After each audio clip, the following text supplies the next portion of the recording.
Money is not everything, but money is vitally important as it impacts almost every area of our lives. Beyond our basic needs, money helps us feel fulfilled and successful in achieving our life's goals. But it also helps to support that which matters most to us: our family, health, education, experiences of adventure and fun. With money being so important, the questions that beg to be answered are: why do we have such a hard time talking about money? Why do we make conversations about money so scary or serious? Answering these questions is what this podcast is here to explore.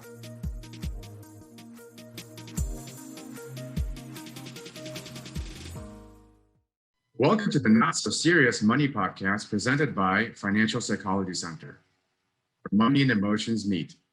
I'm your co-host, Dr. Alex Milkovian, board-certified therapist, and I'm joined by my co-host, comedian Graham Elwood. And we're here to lighten the conversation up about money. Part of the reason why I invited you to join me in this creative endeavor is, you know, as a therapist and a psychologist that's been in the industry for, over a decade, I've seen so many people suffer at the hands of money. There's just a lot of things that go unsaid where we as a culture, we don't talk about money. And when I say culture, it's not just, the American culture or the Western culture.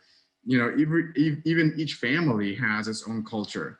So when I meet with individuals or couples in my practice, money is just something that we don't talk about. Like you said, there's several like tiers of culture. There's just sort of the American culture or whatever. I know you grew up in Russia, but like I grew up in the Midwest. Like I grew up in Madison, Wisconsin, and then there was that sort of Midwestern culture. You just get a job and you do this, and you didn't, nobody really was talking about money. Like none of my friends were, none of my parents' like friends of my parents. No, that like no one was just having like open conversations about money. And so that, and then I grew up in a house where my father was a college professor. My mom was a housewife. And then as we all got older, she started to do like fundraising for non-for-profit organizations. But I remember as a kid, my dad,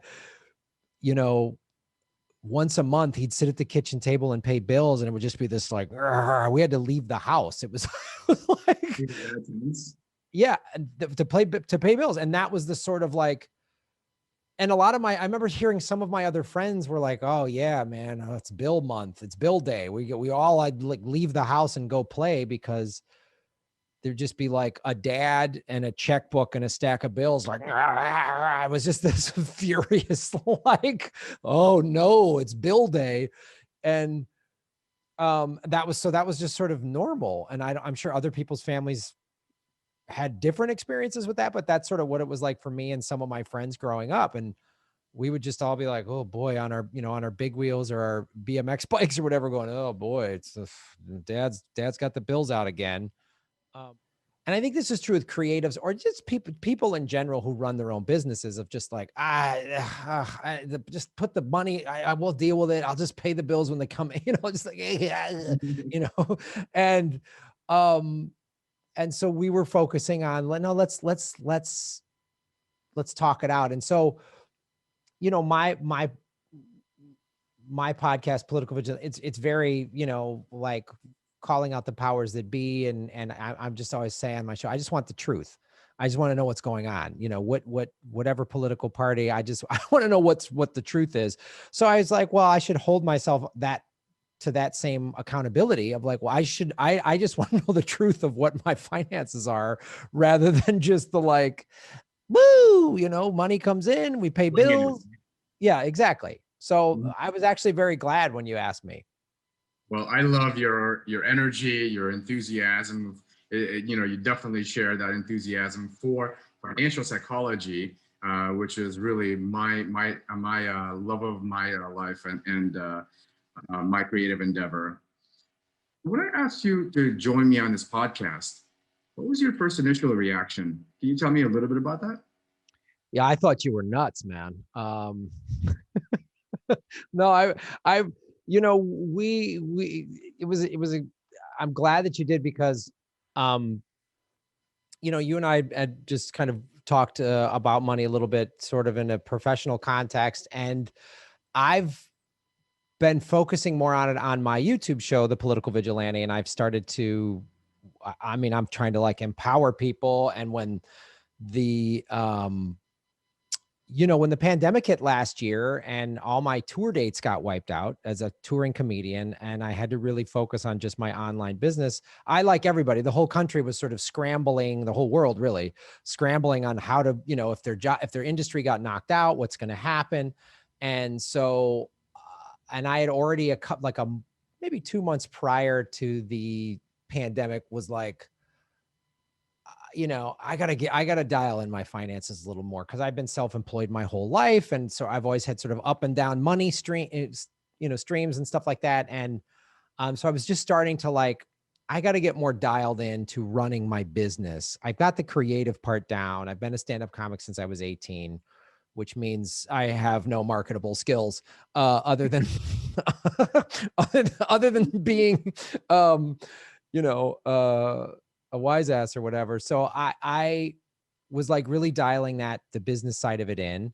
And so the pandemic hit, and you know, like everybody, was just home every day and started doing more live streaming for my show and figuring out revenue streams and getting an online store and doing Zoom comedy shows.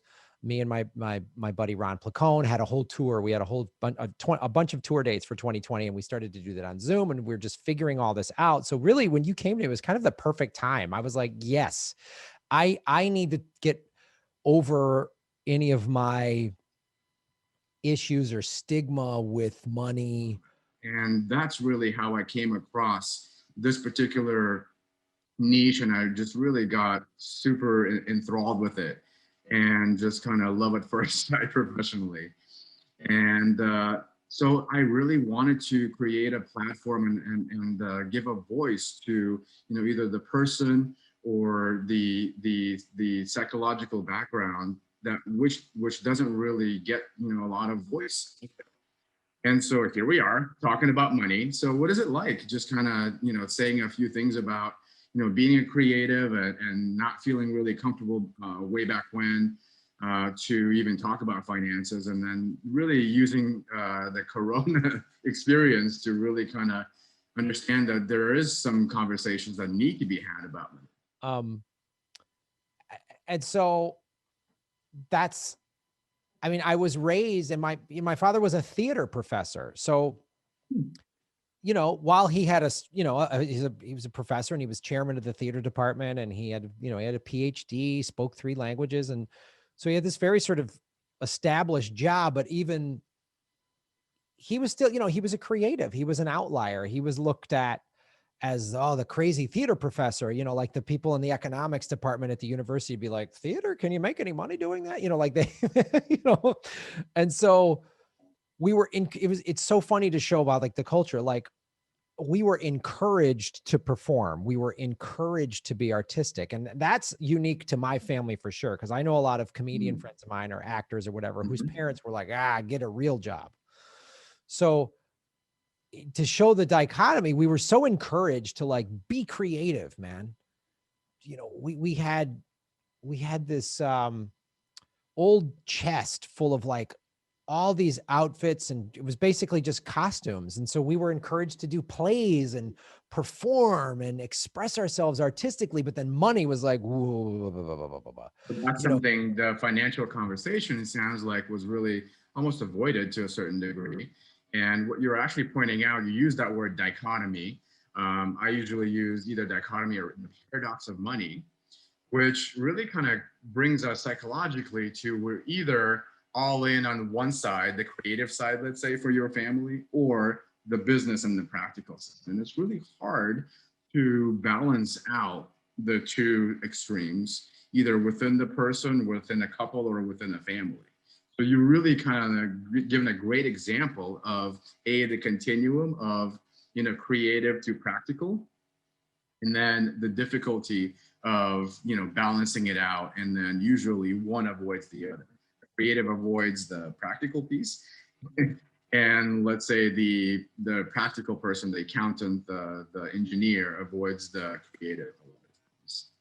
Yeah, yeah, you're right. And yeah, because I knew people who had the opposite. They were like more dialed into business and stuff, but anything creative was like, ooh, you know, don't express yourself. Like I know creatives who were told in their family, like, don't do that crazy. You're being too loud. You're being too funny, or, you know, now's not the time or whatever. And so their creativity was very much shunned, but also too, to bring up the cultural stuff is also, it should be noted how like generational it was. Cause both my dad was born in like 1936, I think. My mom was born in like either 39 or 40.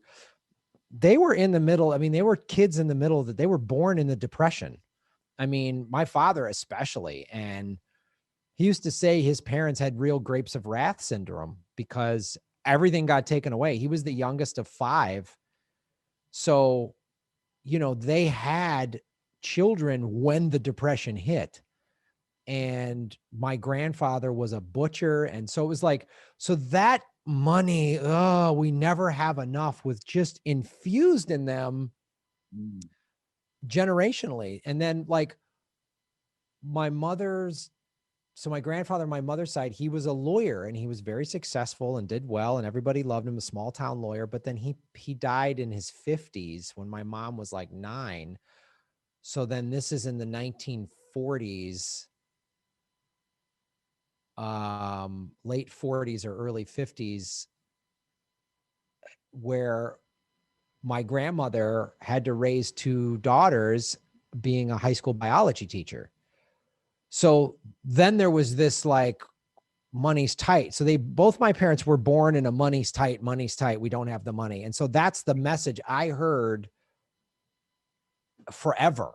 If only we had more money. If I only had more. And so I had that message in my head, just, if only. And so there was always this like mythical pot of gold that if I had it, then whoop, we'd wave a wand and everything would be fixed, you know? And so that was sort of my approach. And getting into show business, you know, I had that happen to me. I mean, I was a struggling young comedian and, you know, just making my bills doing shows. And then I got hired to be on a game show and boom, you know, big 6-figure income just showed up literally like overnight. And it was, so I didn't know how to handle it. I love the narrative that you just brought up. What a powerful picture that you just drew for us. And it's so powerful because obviously with the coronavirus experience and the pandemic, what we are learning is that, you know, this is in the financial services industry, we're really reliving or living it yet again as a culture, as a society, very similar path we've lived during the Great Depression in the 1920s and early 30s. So there's so many parallels that we can pick up on from the story you just told of your family, your dad, to what a lot of people are living through and going through right now. What's interesting is that you literally described that scarcity mentality, the poverty mentality, and what is it like to always think it's not enough, and the bar, you know, feeling and seeming like it's so high to get out of the, you know, day-to-day poverty experience. And, you know, for each person, and you literally just said this about your dad, it would take some kind of a miracle or a magic moment for us as a family to get out of this poverty mentality, the experience, the scarcity mentality. And it's so interesting. I did not know this about you, but your background history. Now I'm not surprised that you went into an industry that is based on this one big contract. There's that saying, the band's gonna make it, right?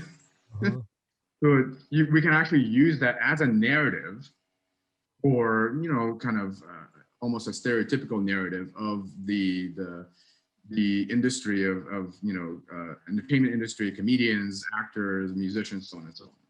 And so why we pick our careers and how we pick them is not only conscious, but a lot of it is unconscious. And it's so interesting to me to hear that from you right now. Yeah, and it's funny, like getting into the business, you know, and with this band, the band's going to make it mentality. And now it's funny, like the last 4 years, I've been doing my YouTube show. In the last, 2 years, it started to bring in decent amounts of money. And now, since the pandemic, it's my sole source of income. And so for the first time, I have this like almost like a steady paycheck, steady gig. I mean, it fluctuates every month. I mean, that's just sort of the way it is. But I mean, there's money from, I have various revenue streams, Patreon. I was getting money from YouTube, but they demonetized me. We can, that might be a separate episode. But, and then I'm on another platform called Rock. Deal with it offline, okay? I'll send you an invoice. We'll process it, okay? Yeah. I mean, to answer your question, the main reason I agreed to the show, Alex, is to just get free therapy. That's the reason. Yes, there it is. I'm getting my free hour. That's what this is. Yeah. So it's funny. I started to get into this, like these revenue streams, and some of them are sort of, I'm completely like viewer funded. So some people just donate to me on various PayPal and Venmo, or some people even still send checks in the mail, which is, I'm grateful for all of it. So that's just sort of, you can't, but like the PayPal money shows up on a certain day every month. The YouTube money would show up on a certain day every month. And I was able to actually start, that helped me kind of get into the discipline of like, when we first started working together, of like saving, of like getting in that habit of like, okay, rather than just money comes in, pay bills, scramble to get more gigs down the road, just this constant like, so while it's still, well, yeah, living in like financial chaos and just flying at the, but not really having a plan and just kind of doing things, I guess willy-nilly, whatever the term is. Yeah.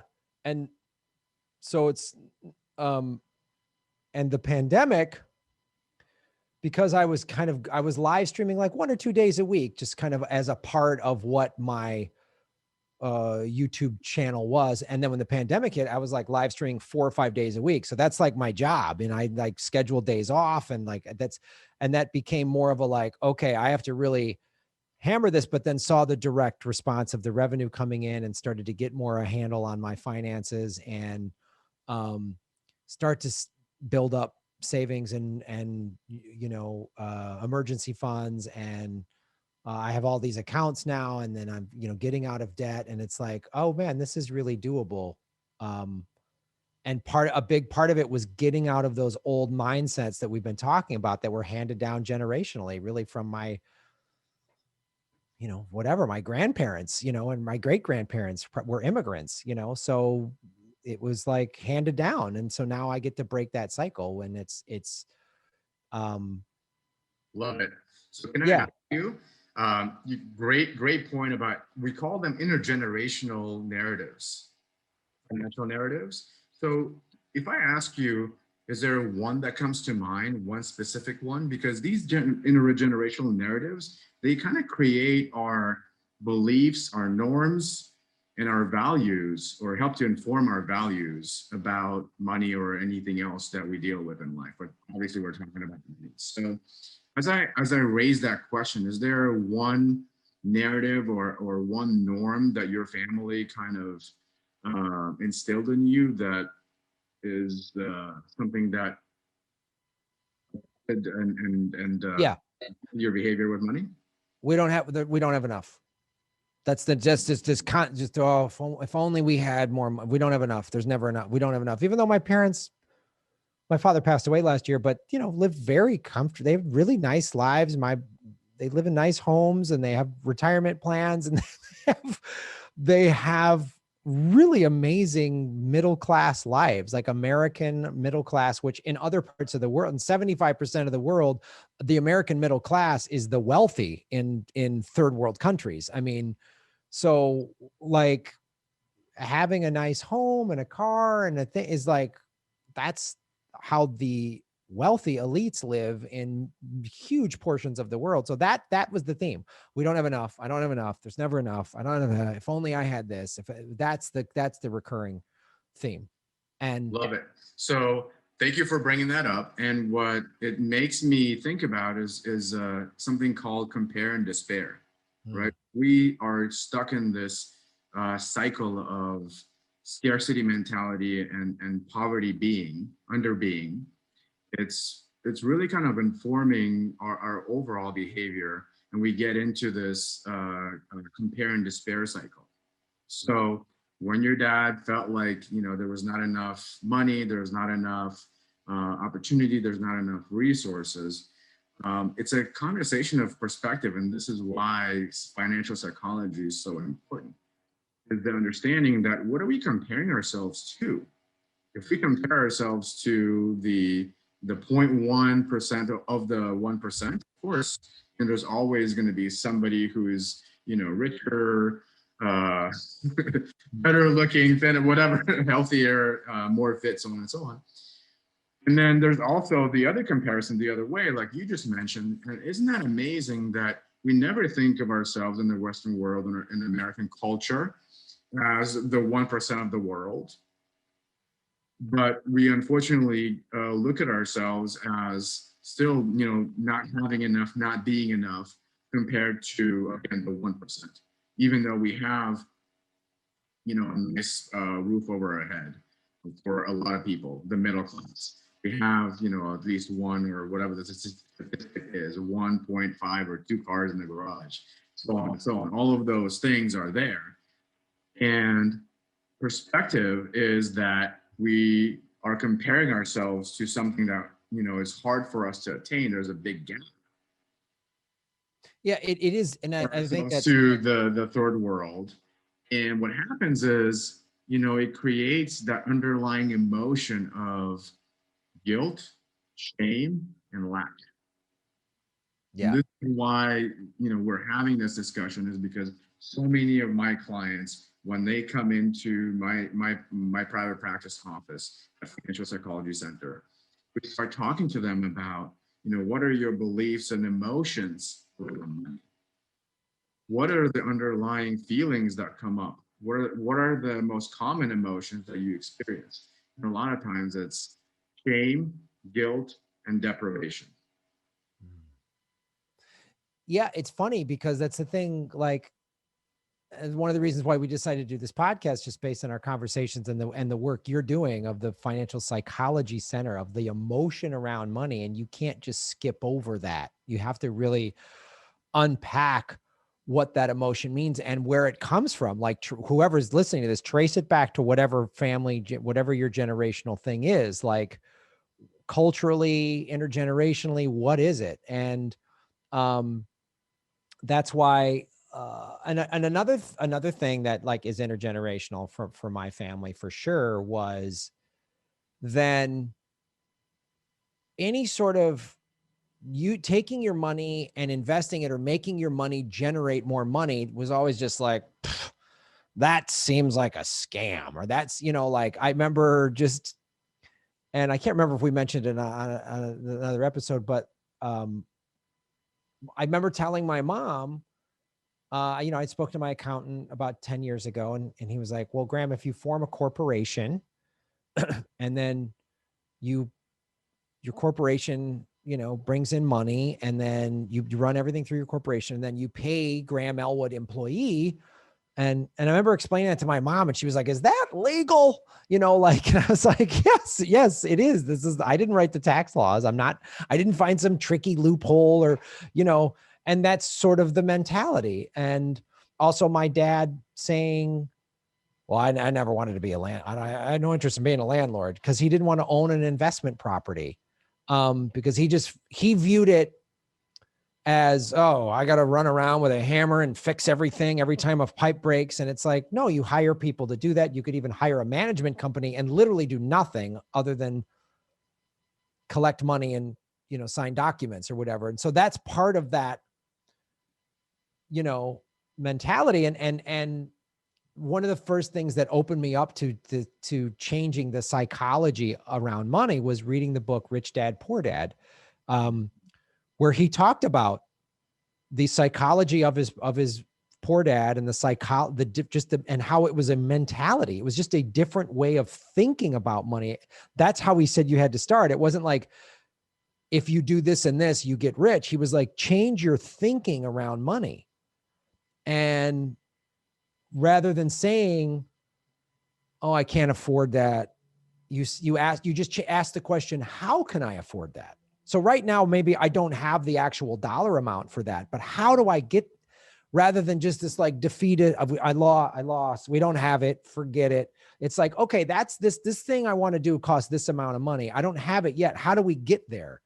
And just that changing of the mentality was like, and that really spoke to me because that flicked on my creative brain, which I use very actively. I mean, I was just like, why don't I just take that creative process and apply it to money and finances, you know, because when I'm around other comics or creatives or writers, I mean, it's just the ideas are just like, we could do this, we could do that. How about this? We could, and especially living in LA, it's the capital of show business. So it's someone will go, well, you know, my wife's a costume designer and my friend is this, and we could get that. And I know this guy, and I already worked at that studio. I know that. And it's just, I've seen ideas just like boom, boom, boom, boom. I mean, just like they take off.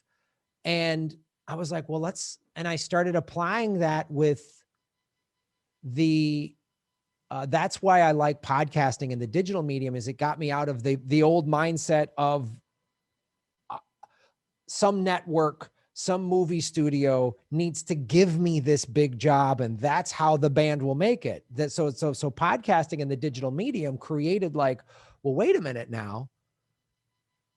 I can make this content, cut it up into get all these different revenue streams. I'm still being really creative, but I'm also being creative in terms of revenue streams and finances. So it really kind of, these two worlds that I was told were so separate and different. It's kind of like, when you change your mentality, you can start to mold them together. And has been, I think, like one of the most powerful shifts, is changing my psychology about money based on how I was raised. Well, I think you just literally did my job for me. Now I'm sending you an invoice, brother. Let's do it. But what a great way to highlight the importance of financial psychology and how we think and feel about money. And what it brings me to is another topic. There's a sort of a buzzword that's flying around in the financial industry and the psychology industry, and it's called financial literacy. Mm-hmm. Financial literacy is really knowing the practical aspect of money, and really having the education, the knowledge to know what to do with money and how to behave with money, right? And what's interesting is that so far, it does not incorporate a financial psychology piece. The financial literacy focuses on, let's say, the ability to create budgets and spending plans, the ability to know how to engineer a good credit score, investment strategies, so on and so on and so on. What is, for instance, a 50-30-20 budget versus a 40-40-30 budget? The B word is a word that we try not to use in the industry. But financial literacy sort of is, at this point, has avoided the underlying roots of financial psychology and has not taken into account the mindset piece, which you so eloquently talked about, and you brought in the Rich Dad, Poor Dad, the moment when you read the book and you thought, wow. So it's not just about, doing the X's and O's and creating a budget. And this is what we see at Financial Psychology Channel with our clients, that, yeah, we can teach somebody how to create a spending plan and they can kind of follow it for a month, maybe 3 months, maybe 6 months. But if we don't at the same time acknowledge and address and process some of the things on the financial psychology side, what happens is our unconscious mind still has a way to kind of creep in there and either sabotage or derail some of the plans that our rational mind is making, our conscious mind is making. And a lot of times, the most common way is through deprivation, feeling of deprivation. What it makes me think about is the parallel and the similarity to the fitness industry.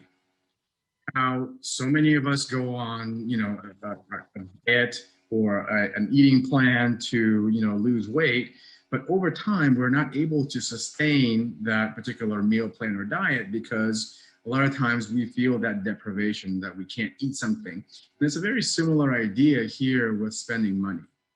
So what do I mean by that? What it makes me think about is the parallel and the similarity to the fitness industry.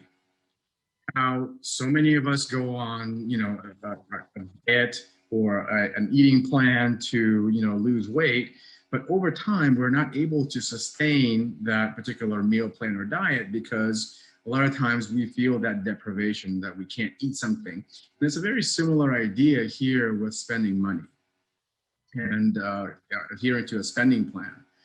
We can only hold on to not spending money for long enough.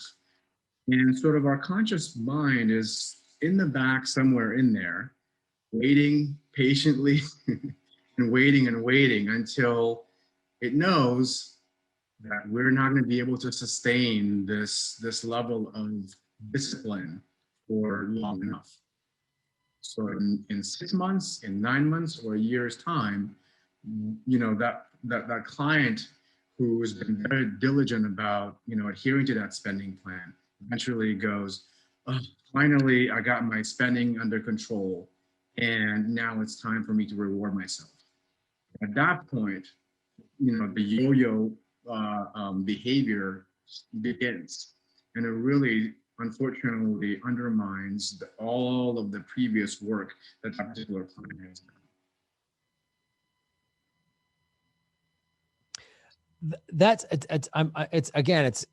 It touches on what the bringing up the working out and the diet analogy is another great one in terms of going back to how you were raised. So I was raised, my parents were both vegetarians, and we had to eat really healthy, like so much so that my mom would always have a salad at every meal. And when I was a little kid and, I don't want to eat my vegetables, she would negotiate like 3 bites and then you can leave, or, and I was always outside, always playing sports. So staying in shape was a discipline I was taught at a young age, in the same way I wasn't really taught the financial literacy. And in the way I was, where I was just saying, oh, don't invest, forget it. It's over. I don't want to deal with it. It was like, no, we're going to talk about food. We're going to talk about exercise. We didn't have cakes and Twinkie. We never had that stuff in my house. Never. We were allowed like soda pop and ice cream on Saturday, like as a special treat. But during the week, and for my lunch, my mom would have homemade cookies, but they were really healthy. I mean, they were like, and so I just grew up always eating healthy. So I've never been really out of shape. I mean, I've been times where, maybe I put on a little extra weight, maybe 10, 15 pounds, but I've never gone longer than a week or two without doing some type of exercise. Never. I've never just like, the way I complete opposite of my finances, where I'm just like, I don't know, like once a year taxes would happen again. Like, how does this keep happening? I had the same, I had the complete opposite discipline with food and exercise. And so now it's like, if I get a little out of shape, maybe I know how to just, trim back food, less carbs, a little more working out here, adjust that workout there, and, done. I mean, it's like done. I mean, when the pandemic hit a year ago, I lost 5 pounds, everyone else was putting on weight. I lost 5 pounds because I wasn't on the road That was like my one little sort of eating out, probably, right? Yeah, eating out, Yeah. or like I've been traveling all day, and that, you know, we got to drive from town to town, and the only place to stop is like the Subway at the truck stop in the middle of, you know, Iowa or whatever. And like, that's my healthiest meal. Or like the comedy club, all they have is like cheese pizza. And I'm just like, oh, you know, like, so when I was not any outside forces, I was even more disciplined with my diet. Which I think it's important to bring up, since we're talking about culture and how you were raised and the psychology of it.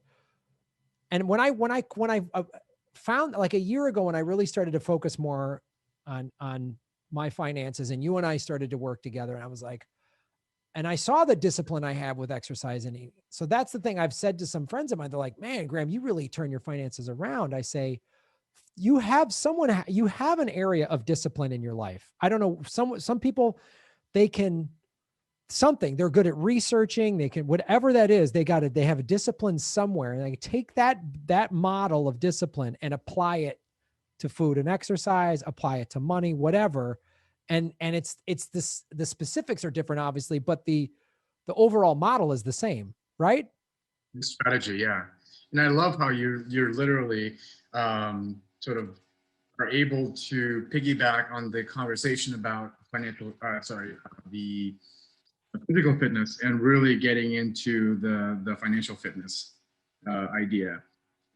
And because there are so many parallels, what you've been amazing at, and thank you for bringing up like our work, you know, about a year ago, you have capitalized on your strengths. And that was one of the turning points, as you just mentioned, is, hey, I'm really good at doing this, but in another area of my life. How can I now apply this into something that I'm completely fear-ridden over? And what happened for you, if you don't mind me kind of saying it, is you were able to walk into that, you know, dangerous neighborhood between the two ears, or the dark forest of finances, but you used, you know, the strengths and the resources that you were able to gain in another area of your life and really bring them over. So I really want to commend you for that. And if you can speak a little bit more on that, that'll be great. Like on how I brought over the discipline. Yeah. What was it like for you to kind of shift from, you know, the diet piece and then kind of switch over right into finances, even though that was a scary thing to tackle? It was, yeah, it was scary. And initially, and I think this is it, like, I felt a little like shame, like, I've been such an idiot with my money for so long, you know, like, and I think you got to get over that. I don't mean like abandon it, like forget about it. I mean, like, you got to go through that, like the shame of, oh man, I did this wrong and did that wrong. And have some people around you that can go, no, it's, you know, you did the best you could because you were raised in this environment, or some of these outside forces or whatever. And give yourself the little victories. In the same way with fitness, you give yourself your little victories. Let's say you're 20 pounds overweight and you lose 3 or 4 pounds. You give yourself that's nice. You got that done. You're not going to get the whole 20 pounds off in a day or a week, but like, oh, after a week and a half, 2 weeks, I've lost a couple pounds. Like, okay. And so I really just started to apply anytime I was like, felt that like, I'm afraid that, like you say, the dark forest of finance, like, I go, well, wait a minute now. That's not how would we address, if this was eating, a health, you know, a workout, a fitness issue, we would go right at it. You know, we'd get more information. So like, we read the back of labels, you know, when I shop. And so I just was like, okay. And, you know, kind of, you know, forgave myself for whatever I was raised, whatever mistakes I had made, whatever preconceived notions I had had. And that doesn't happen overnight, but like, start to kind of, you know, go easy on myself and say, all right, man, you're doing great. And chalk up the little victories of like, you know, you were like, just take 40% off the top. And I was like, at first I was like, oh man, this is a lot, 20% for taxes and 20% for savings. I was like, I don't know. And I started to slowly do that. And it was really scary at first, because I was like, well, how am I, you know, if I have $1,000 and I take 400 off the top, I only got 600. How am I going to pay my bill? And it was like, okay.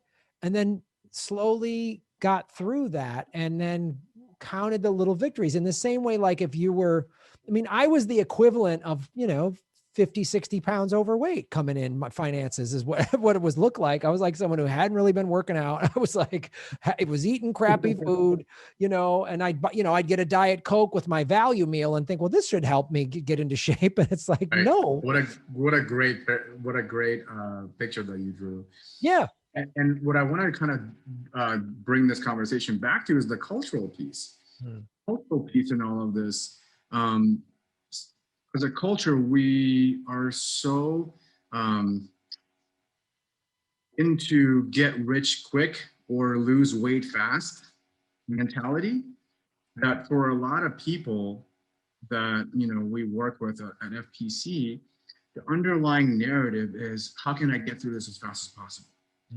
And this actually kind of goes back to the deprivation narrative. You know, I don't want to work on this forever. I don't want this to be a slow and steady race. I want to get out of debt as quickly as possible.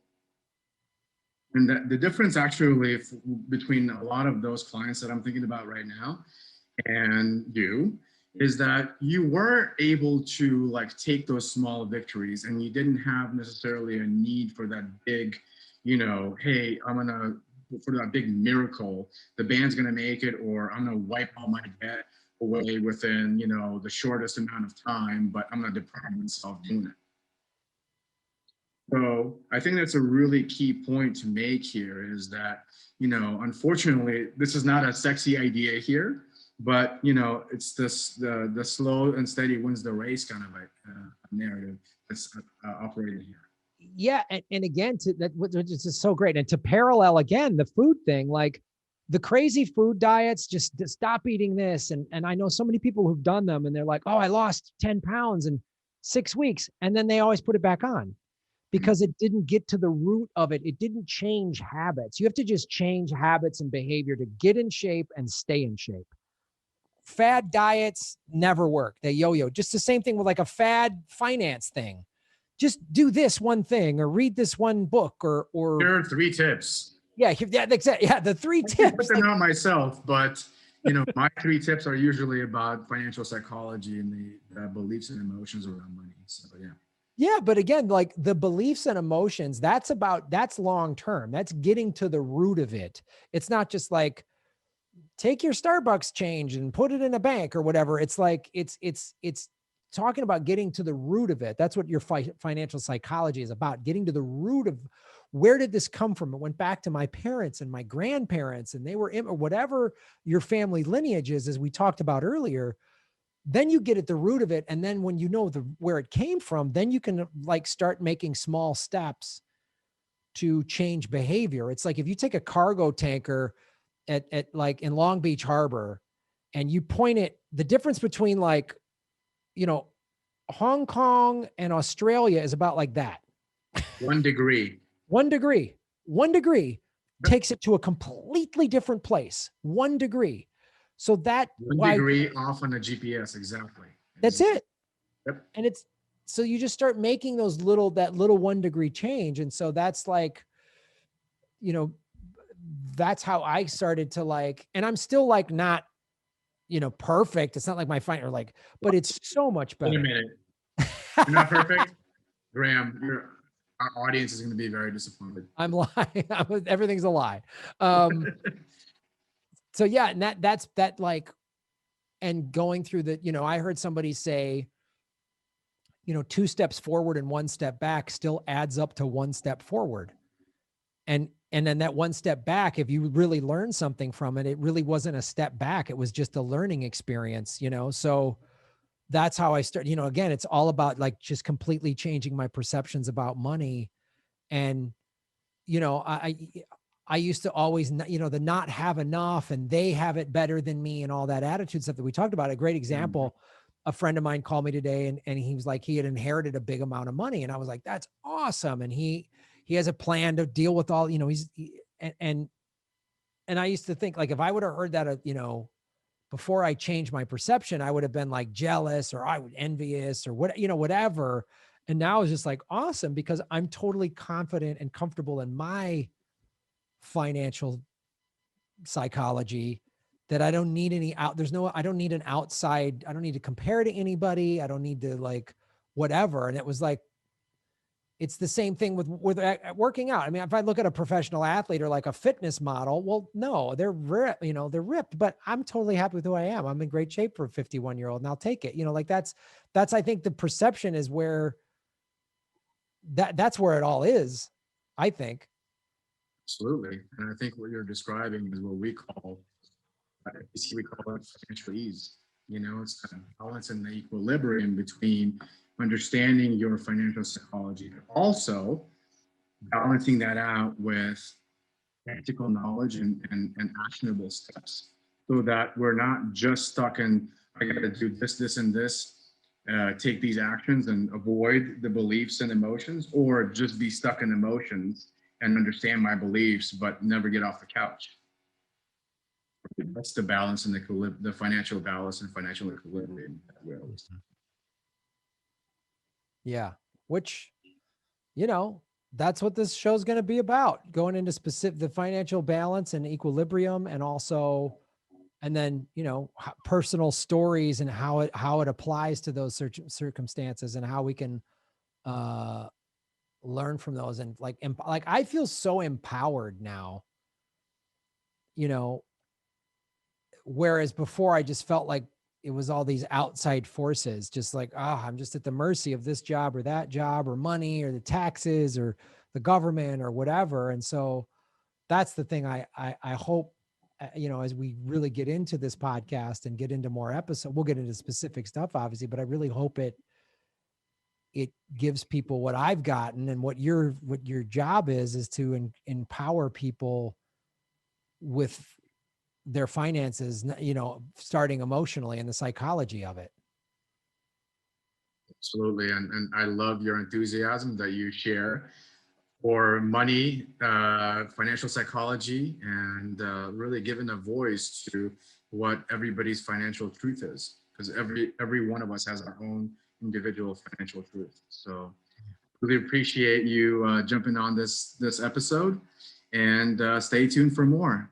Do you want to plug your YouTube show? Yeah, if people want to watch, I have a YouTube show. If you just go to youtube.com/Graham Elwood, it's a sort of lefty independent comedy show, and I do a political game show and all this stuff. So just go to YouTube. You can get all my stuff at grahamelwood.com. Thank you, Graham. And you can always reach me, Dr. Alex Melkumian, at financialpsychologycenter.com, or on LinkedIn and Instagram at Financial Psychology Center as well. With that, love it. What a great episode. Thank you, Graham, and I'll see you next time. Yes, sir. Thank you.